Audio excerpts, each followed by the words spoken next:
राधे राधे दोस्तों, आपका स्वागत है आपके अपने चैनल मेरे कान्हा में। यहाँ आपको मिलेगी श्री कृष्ण की लीलाओं से भरी कहानियाँ, प्रेम और भक्ति से भरे गीत और वो सब कुछ जो आपके मन को शांति और भक्ति से भर दे। छोटे कान्हा की मस्ती, उनकी सीख भरी बातें और उनकी प्रेम कहानियाँ, सब कुछ एक नए रूप में सिर्फ आपके लिए।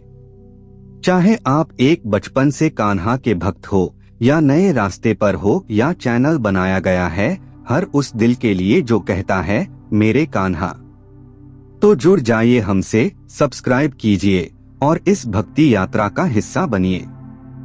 जय श्री कृष्ण। आज का कहानी कृष्ण और आत्मबल का रहस्य।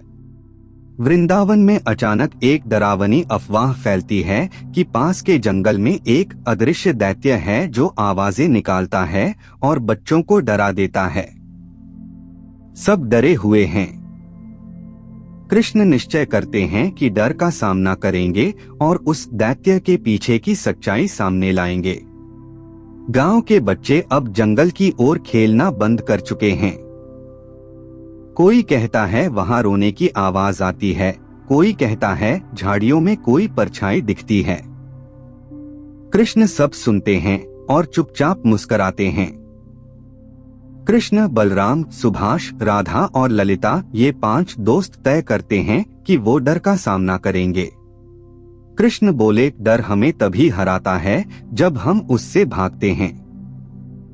जंगल के अंदर धुंध थी और गूंजती हुई आवाजें आ रही थीं, हट जाओ, भाग जाओ। राधा डरती है लेकिन कृष्ण उसका हाथ पकड़ते हैं। आवाज डर की होती है लेकिन वो हमारा कुछ नहीं बिगाड़ती जब हम शांत रहते हैं। सबको जंगल में अजीब पैरों के निशान मिलते हैं, बड़े, गहरे और एक जगह खत्म हो जाते हैं। बलराम बोला, कोई अदृश्य प्राणी है। कृष्ण ने ध्यान से देखा, कभी कभी जो डरावना दिखे वो बस भ्रम होता है। एक झाड़ी के पीछे से आवाज आती है, डर को जीतो तभी सच्चा बल पाओगे। सभी चौंकते हैं। एक बूढ़े साधु प्रकट होते हैं। वो कहते हैं, जंगल में कोई दैत्य नहीं, पर एक बच्चा है जो छिपा है और मदद चाहता है। सभी बच्चे साधु के साथ एक गुफा की ओर जाते हैं। वहां एक लड़का काम पता हुआ बैठा है, उसका नाम नीलकंठ है। उसने डर से जंगल में शोर मचाया था ताकि कोई न आए। कृष्ण मुस्कुराते हैं, तुमने डर फैलाया क्योंकि तुम खुद डर में थे, लेकिन अब हम तुम्हारे साथ हैं। कृष्ण सब बच्चों को समझाते हैं, डर से लड़ने का पहला तरीका है उसे पहचानना और उसे अपनाना। वो नीलकंठ से कहते हैं, तुम अब हमारे साथ चलो और गांव लौटो।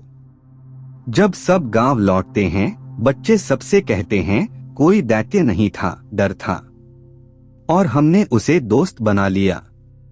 गांव वाले पहले हैरान होते हैं, फिर सब नीलकंठ को अपनाते हैं। गांव में आत्मबल उत्सव मनाया जाता है जिसमें बच्चे डर की कहानियां, साहस के गीत और कृष्ण की सीखें साझा करते हैं। नीलकंठ सबसे कहता है, डर से दोस्ती करना ही असली शक्ति है।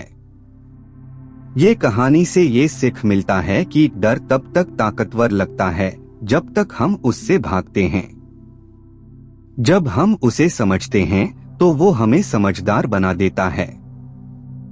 इसीलिए आत्मबल ही असली बल है। ये कहानी से ये सीख मिलता है कि डर तब तक ताकतवर लगता है जब तक हम उससे भागते हैं। जब हम उसे समझते हैं तो वो हमें समझदार बना देता है।